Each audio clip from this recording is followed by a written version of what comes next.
We are doing the experiment to compare the EMFs of two given primary cells using potentiometer, and formula used is E1 upon E2 is equal to L1 upon L2.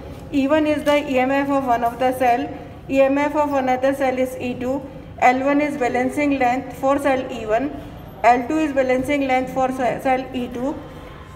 Then this is the circuit diagram here. This is the circuit diagram, and this is the apparatus. This is potentiometer, and it consists of 4 wires which is available in our lab.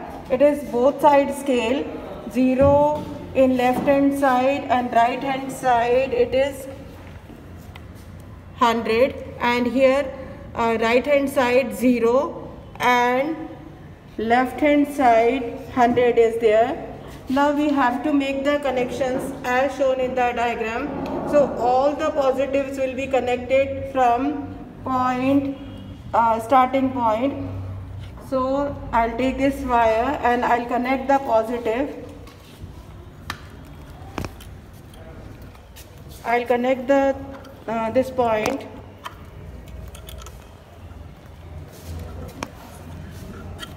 With the positive of the battery eliminator.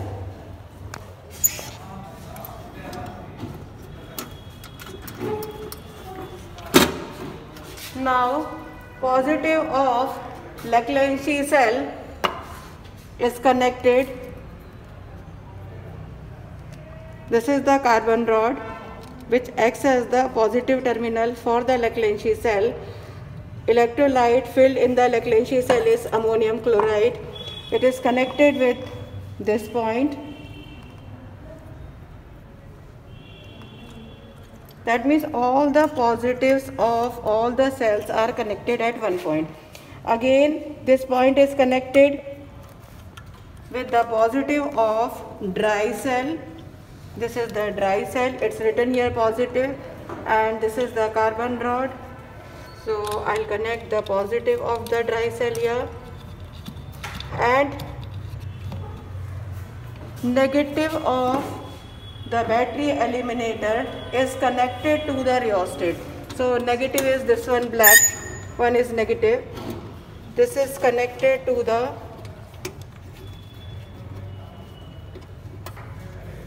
rheostat.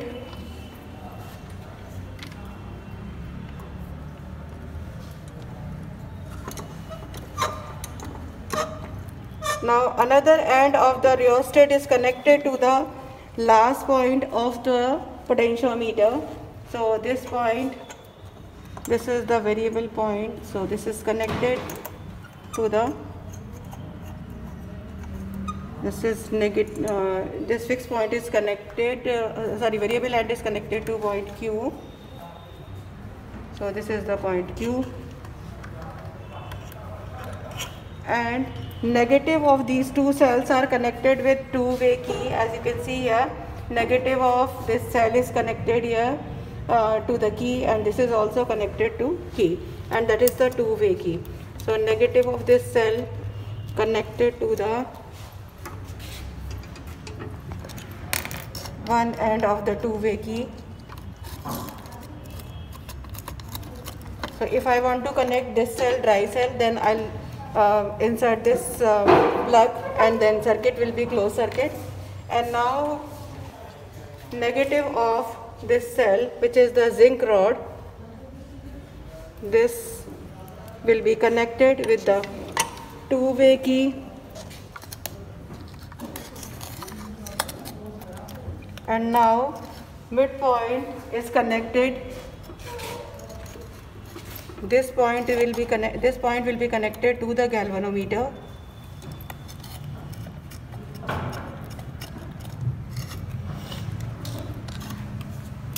And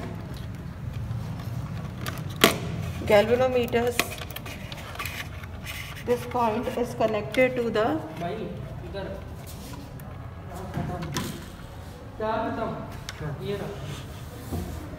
this point negative, this is connected with the jockey. Okay, so now to start the experiment, first we have to close one of the circuit. This is, which cell is connected now? Dry cell. Okay, dry cell is connected in the circuit. We'll switch on from here, we'll switch on from this place, and then we'll touch the jockey near the end A. Galvanometer shows left side deflection. If we'll touch this end, then galvanometer shows opposite side deflection. There may be loose connection, may be there, so there is a variation, but it may be loose somewhere. And starting end, then galvanometer shows one side deflection. Galvanometer shows one side deflection, and if we'll touch at the last end of this potentiometer wire, then it's showing right side deflection. That means connections are right. We'll check for another cell also. Both side deflection should be there. If I'll connect Leclanché cell, we can check. This is Leclanché cell. So now for Leclanché cell, circuit is closed, and for dry cell it is open. So we'll touch this end. So it's showing left side deflection. If I'll touch here, then it's showing right side deflection. That means connections are right.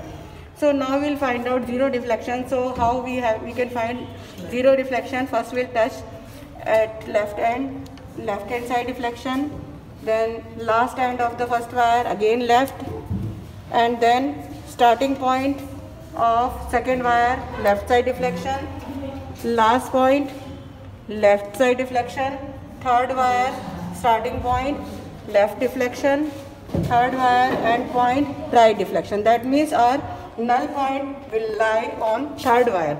That means 200 something we have to read, and we'll read the upper scale for third wire. First and third wire upper scale, second and fourth wire lower scale. So we'll find out the null deflection point. Slightly we'll move here, and whenever we'll get the zero deflection, we'll note down the reading. Zero deflection. Okay. You have captured it. Oh, yeah.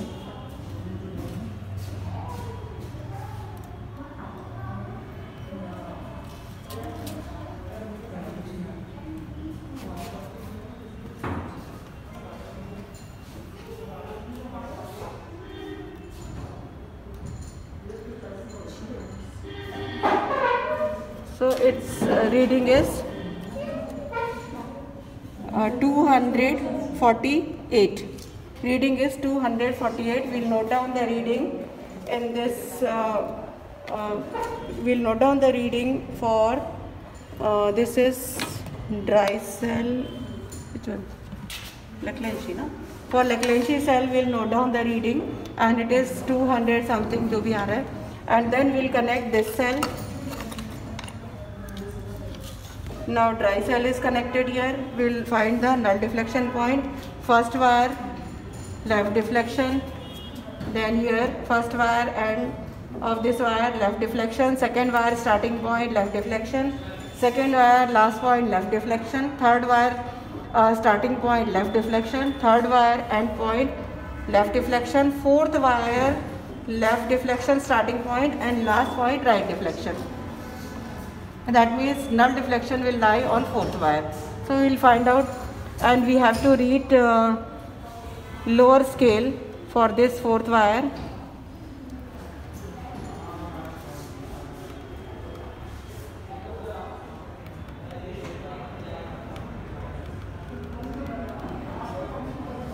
So it's 300. Reading is, what is the reading? Lower scale. What is the reading? Lower scale? 332. 332. 332. So we'll note down the reading in the table, and then we will calculate. And so as we know that EMF of the Leclanché cell is 1.45, Daniell cell is 2. So if we'll divide 2 by 1.45, it comes 1.37. So if we'll find out the ratio of the balancing length for Daniell to Leclanché cell, that also should be 1.37. So here we are getting 1.26, this also 1.26. So this is the experiment.